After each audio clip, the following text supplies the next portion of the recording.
ఈరోజు ఈ కార్యక్రమానికి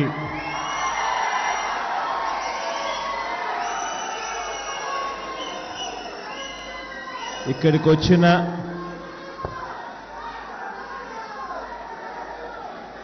పార్టీ సోషల్ మీడియా ఆఫీస్ బేరర్స్కు, పార్టీ సోషల్ మీడియా ఇన్ఫ్లుయెన్సర్స్కు, ఇండిపెండెంట్ ఇన్ఫ్లుయెన్సర్స్కు,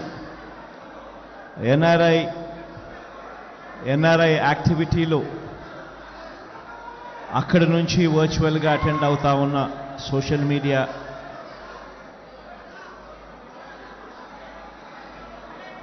సైనికులకు, యూట్యూబ్ నెట్వర్క్ ద్వారా కనెక్ట్ అయి ఉన్న వాళ్ళందరికీ కూడా, ఇక్కడికి రాలేకపోయినా కూడా మీ అభిమానంలో మాత్రం ఎక్కడా కూడా తక్కువనేది లేకుండా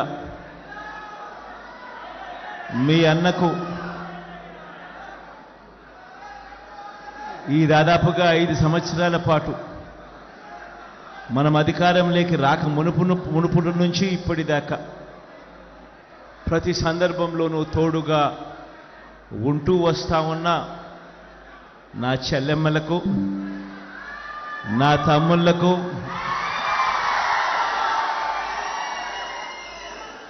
కొంతమంది నా అన్నలకు కూడా, మీ అందరికీ కూడా మీ జగన్, మీ అన్న, మీ తమ్ముడు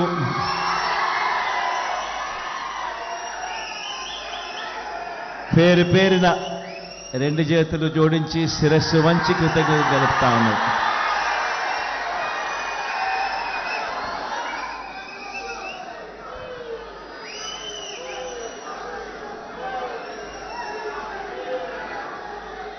ఈరోజు ఇక్కడ మనమంతా కూడా ఏకమయ్యం.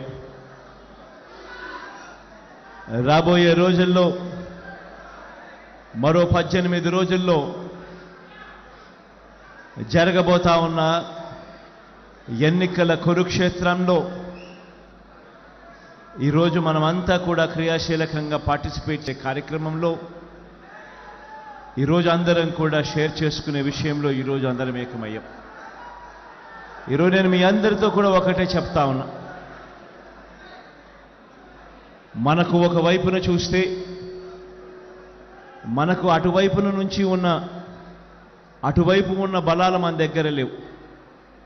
అటువైపు మనం యుద్ధం చేస్తూ ఉన్నది ఎవరితో అని చెప్పి చూస్తే ఇటువైపున కేవలం మీ జగన్ ఒకే ఒక్కడు ఇటువైపున కనిపిస్తాడు.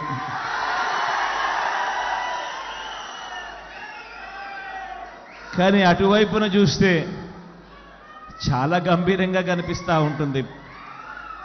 వాళ్ళ కూటమిలో వాళ్ళను చూస్తూ ఉన్నప్పుడు ఒక్క జగన్ మీద ఒక చంద్రబాబు, ఒక దత్తపుత్రుడు, ఒక ఈనాడు, ఒక ఆంధ్రజ్యోతి, ఒక టీవీ5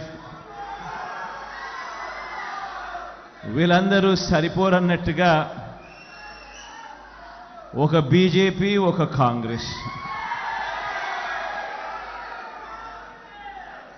వీళ్ళందరే కాకుండా మనం యుద్ధం చేస్తూ ఉన్నది ఎవరితో అనంటే వీళ్ళ కుట్రలతో చేస్తూ ఉన్నాం, వీళ్ళ కుతంత్రాలతో యుద్ధం చేస్తూ ఉన్నాం, వీళ్ళ అబద్ధాలతో యుద్ధం చేస్తూ ఉన్నాం, వీళ్ళ మోసాలతో యుద్ధం చేస్తూ ఉన్నాం.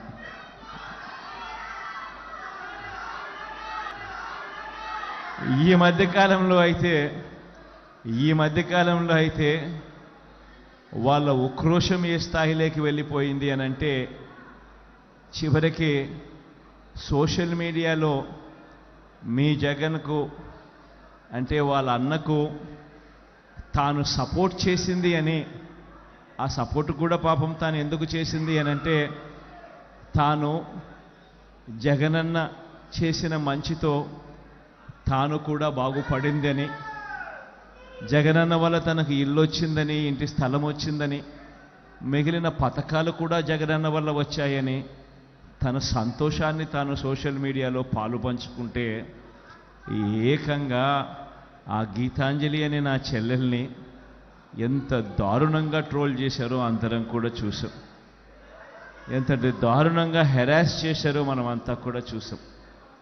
చివరికి ఆ చెల్లి సూసైడ్ చేసుకునేంత దూరం కూడా పోయింది అని అంటే నిజంగా ఈ వ్యవస్థ అన్నది ఎంత దారుణంగా చెడిపోయింది అని చెప్పడానికి ఇదొక నిదర్శనం. ఇంతకుముందు నేను చెప్పా, జగన్ ఇటువైపున ఒకే ఒక్కడు, అటువైపున చూస్తే ఇంతమంది. ఈ ఇంతమందికి తోడు కుట్రలు, కుతంత్రాలు, అబద్ధాలు, మోసాలు, బెదిరింపులు, హెరాస్మెంటు అన్నీ కూడా జరుగుతూ ఉన్నాయి. మరి ఇంతమందితో, ఇన్ని కుట్రలతో, ఇన్నిన్ని ఇబ్బందుల మధ్య మీ జగన్, మీ అన్న, మీ తమ్ముడు తట్టుకొని నిలబడగలుగుతా ఉన్నాడు అనంటే కారణం వాళ్ళకు ఈనాడు ఉండొచ్చు, ఆంధ్రజ్యోతి ఉండొచ్చు, టీవీ5 ఉండొచ్చు, కానీ మనకు సోషల్ మీడియా ఉంది.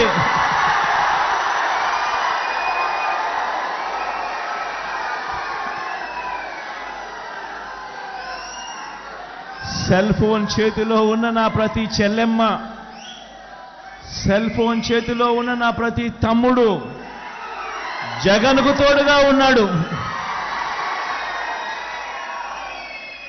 అందుకే జగన్ ఒంటరి కాదు.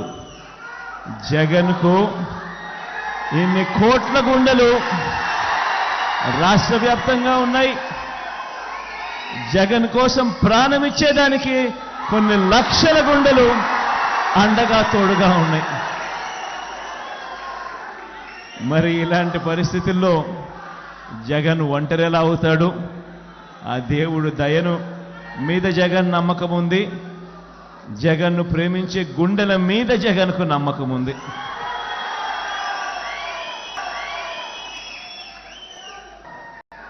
మీరు చేస్తా ఉన్న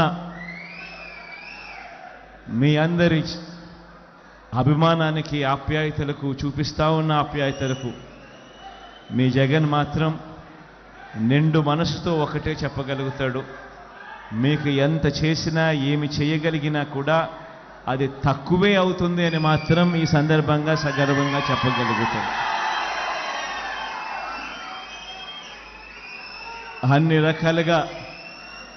అన్ని రకాలుగా మీ అందరికీ తోడుగా ఉంటామని మాత్రం మరొక్కసారి భరోసా ఇస్తా ఉన్నాను.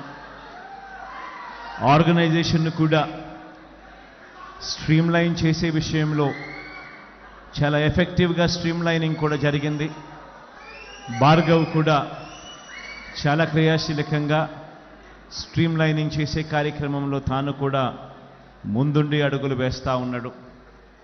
అందరం కూడా మీ అందరికీ కూడా ఒకటి అష్యూరెన్స్ ఇస్తా ఉన్నాం, మీ వెనకాల ఉన్నది ఒక్క జగనే కాదు, మీ వెనకాల మీకు ఉన్నది ఒక వైఎస్ఆర్ కాంగ్రెస్ పార్టీ మొత్తం మీకు వెనకాల ఉంది అని మాత్రం చెప్తా ఉన్నాం. ప్రతి నియోజకవర్గంలోనూ తోడుగా ఉంది, ప్రతి మండలంలోనూ తోడుగా ఉంది, ప్రతి గ్రామంలోనూ కూడా మీకు అండగా ఉంటుందని మాత్రం ఈ సందర్భంగా చెప్తా ఉంది. ఈ విషయాలన్నీ కూడా మీ అందరికీ చెబుతూ సోషల్ మీడియా పరంగా మీరేదైనా అడగాలనుకుంటే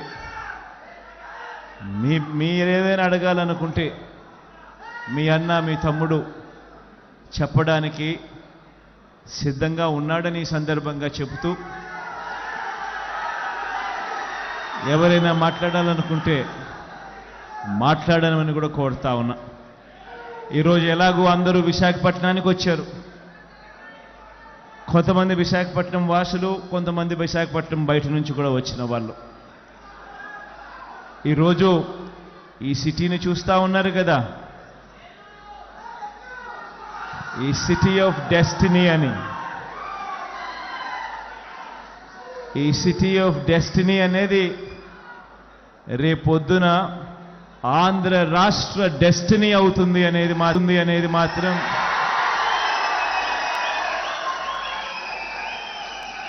ఈ సందర్భంగా ఖచ్చితంగా తెలియజేస్తా ఉన్నా.